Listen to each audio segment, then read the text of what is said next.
Mister ರಾಣಿ. ರಾಣಿ ಅಂದ್ಮೇಲೆ mister ಯಾಕೆ ಅಂತ ಕೇಳ್ತಾ ಇದ್ದೀರಾ? ನನ್ಗೂ ಕೂಡ ಟೈಟಲ್ ನ ಫಸ್ಟ್ ಟೈಮ್ ನೋಡಿದಾಗ ಹಾಗೆ ಅನ್ಸಿತ್ತು. ಆದ್ರೆ ಒಂದ್ಸಲ ಟ್ರೈಲರ್ ಅನ್ನ ಪೂರ್ತಿ ನೋಡಿದ್ಮೇಲೆ ಅರ್ಥ ಆಯ್ತು ಯಾಕೆ ಟೈಟಲ್ ಹಿಂಗಿದೆ ಅಂತ. ಹಾಗಿದ್ರೆ ಬನ್ನಿ ಟ್ರೈಲರ್ ಹೆಂಗಿದೆ ಏನು ಅಂತ ಚರ್ಚೆ ಮಾಡೋಣ. ಹಾಯ್ ಎಲ್ರಿಗೂ ನಮಸ್ಕಾರ ಅಂಡ್ ವೆಲ್ಕಮ್ ಟು ಖಡಕ್ ಸಿನಿಮಾ. ನಮ್ಮ ಚಾನಲ್ಗೆ ನೀವು ಹೊಸಬ್ರಾಗಿದ್ರೆ ಚಾನಲ್ನ ತಪ್ಪದೆ ಸಬ್ಸ್ಕ್ರೈಬ್ ಮಾಡ್ಕೊಳ್ಳಿ. ಮಿಸ್ಟರ್ ರಾಣಿ ಸಿನಿಮಾದ ಟ್ರೈಲರ್ ಸ್ಟಾರ್ಟಿಂಗ್ ಅಲ್ಲೇ ಸ್ವಲ್ಪ ಶಾಕ್ ಕೊಡುತ್ತೆ ಅಂತ ಹೇಳ್ಬೋದು.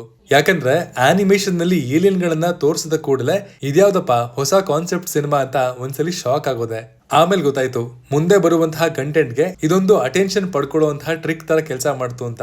ನನಗಂತೂ ಇಲ್ಲಿಂದಾನೆ ಟ್ರೈಲರ್ ಬಗ್ಗೆ ಕ್ಯೂರಿಯಾಸಿಟಿ ಹೆಚ್ಚಾಗೋದಕ್ಕೆ ಪ್ರಾರಂಭ ಆಯಿತು. ಹೀಗಾಗಿ ಡೈರೆಕ್ಟರ್ ಮಧುಚಂದ್ರ ಅವರಿಗೆ ಈ ವಿಚಾರದಲ್ಲಿ ಹ್ಯಾಟ್ಸ್ ಆಫ್ ಹೇಳಲೇಬೇಕು. ಫಿಲಂ ಇಂಡಸ್ಟ್ರಿಯಲ್ಲಿ ಏನಾದ್ರೂ ಮಾಡಬೇಕು ಅಂತ ಬಂದಂತಹ ರಾಜ ರಾಣಿ ಆದ್ಮೇಲೆನೆ ವ್ಯಾಲ್ಯೂ ಪಡ್ಕೋತಾನೆ. ಆದ್ರೆ ರಾಣಿ ಆದ್ಮೇಲೆ ಆತನಿಗೆ ಎಷ್ಟು ಫಜೀತಿ ತರುತ್ತೆ ಅನ್ನೋದೇ ಇಲ್ಲಿ ಎಂಟರ್ಟೈನಿಂಗ್ ಆಗಿ ಕಂಡು ಬರೋದು. ಸಿನಿಮಾ ಕಂಟೆಂಟ್ ಗಿಂತ ಹೆಚ್ಚಾಗಿ ಸಿನಿಮಾ ನೋಡೋದಕ್ಕೆ ಬರುವಂತಹ ಪ್ರೇಕ್ಷಕರಿಗೆ ಫುಲ್ ಎಂಟರ್ಟೈನ್ಮೆಂಟ್ ನೀಡೋದಕ್ಕೆ ಸಿದ್ಧತೆಯನ್ನ ಮಾಡ್ಕೊಂಡಿದೆ ತಂಡ ಅಂತ ಹೇಳ್ಬೋದು.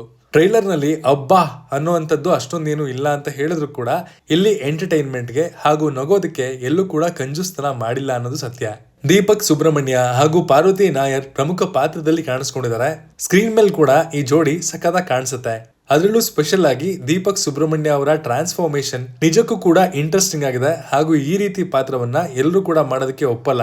ಆದ್ರೂ ಧೈರ್ಯ ತಗೊಂಡು ಈ ರೀತಿಯ ಯುನಿಕ್ ಕ್ಯಾರೆಕ್ಟರ್ ನ ಪ್ಲೇ ಮಾಡಿದಕ್ಕೆ ಅವ್ರಿಗೊಂದು ಸಲಾಂ ಹೇಳಲೇಬೇಕು. ಈ ರೀತಿ ಗಂಡು ಹೆಣ್ಣಾಗಿ ಸಿನಿಮಾದಲ್ಲಿ ಹೀರೋಯಿನ್ ಆಗಿ ಮಾಡುವಂತಹ ಸಿನಿಮಾಗಳು ಸುಮಾರು ಬಂದಿದೆ. ಸದ್ಯಕ್ಕೆ ನನಗೆ 2006ರಲ್ಲಿ ಧ್ಯಾನ್ ಹಾಗೂ ಹರ್ಷ ನಟನೆಯ ಜಾಕ್ಪಾಟ್ ಸಿನಿಮಾ ಹಾಗೆ ತಲೆಗೆ ರಪ್ ಅಂತ ಬಂದು ಹೋಯ್ತು. ಆದ್ರೆ ಇದು ಆ ಸ್ಟೋರಿಗಿಂತ ವಿಭಿನ್ನವಾಗಿದೆ. ಯಾಕಂದ್ರೆ ಇದರಲ್ಲಿ ಗಂಡು ಹೆಣ್ಣಾಗ್ತಿಲ್ಲ, ಬದಲಿಗೆ ಹೆಣ್ಣಿನ ವೇಷ ಧರಿಸಿ ಆಕ್ಟ್ ಮಾಡ್ತಾ ಇರೋದು. ಯಾವ ರೀತಿ ಇರುತ್ತೆ ಅಂತ ಹೇಳೋದಕ್ಕೆ ನಾವು ಫೆಬ್ರವರಿ 7ನೇ ತಾರೀಕು ಸಿನಿಮಾ ರಾಜ್ಯಾದ್ಯಂತ ರಿಲೀಸ್ ಆಗ್ತಾ ಇದೆ. ಥಿಯೇಟರ್ ಅಲ್ಲೇ ನೋಡಿ ತಿಳ್ಕೋಬೇಕು. ಫುಲ್ ಎಂಟರ್ಟೈನ್ಮೆಂಟ್ ಕೊಡೋದಕ್ಕೆ ಸಿನಿಮಾ ತಂಡ ಸಿದ್ಧವಾಗಿದೆ. ಟ್ರೈಲರ್ಗೆ 3 ಮಿಲಿಯನ್ ವ್ಯೂಸ್ ಗಳಿಗಿಂತ ಹೆಚ್ಚಿನ ವ್ಯೂಸ್ ಸಿಕ್ಕಿದೆ. ಹೀಗಾಗಿ ಟ್ರೈಲರ್ ನ ಕೆಲವೊಂದು ವರ್ಗದ ಆಡಿಯನ್ಸ್ ಇಷ್ಟಪಟ್ಟಿದ್ದಾರೆ. ಏನೇ ಇರಲಿ ನನಗೆ ಟ್ರೈಲರ್ ಮೋರ್ ದನ್ ಆವರೇಜ್ ಅಂತ ಅನಿಸ್ತು. ಯಾಕಂದ್ರೆ ಯುನಿಕ್ ಕ್ಯಾರೆಕ್ಟರೈಸೇಷನ್ ಹಾಗೂ ಪ್ರೇಕ್ಷಕರಿಗೆ ಪ್ರಮುಖವಾಗಿ ಬೇಕಿರುವಂತಹ ಎಂಟರ್ಟೈನಿಂಗ್ ಎಲಿಮೆಂಟ್ಸ್ ಈ ಟ್ರೈಲರ್ ಅಲ್ಲಿ ಕಾಣಿಸ್ತು. ಹೀಗಾಗಿ ಸಿನಿಮಾ ಪ್ರೇಕ್ಷಕರನ್ನ ಎಂಟರ್ಟೈನ್ ಮಾಡಬಹುದು ಅಂತ ಕಾಣುತ್ತೆ. ಬಟ್ ಸಿನಿಮಾ ಹೇಗಿದೆ ಅನ್ನೋ ಉತ್ತರಕ್ಕಾಗಿ ನಾವು ಫೆಬ್ರವರಿ 7ನೇ ತಾರೀಕುವರೆಗೂ ಕಾಯಲೇಬೇಕು. ಟ್ರೈಲರ್ ನೋಡಿದ್ರೆ ನಿಮ್ಗೆ ಏನ್ ಅನಿಸ್ತು ಅನ್ನೋದನ್ನ ಕಮೆಂಟ್ ಮಾಡಿ ತಿಳಿಸಿ. Signing off, Manu.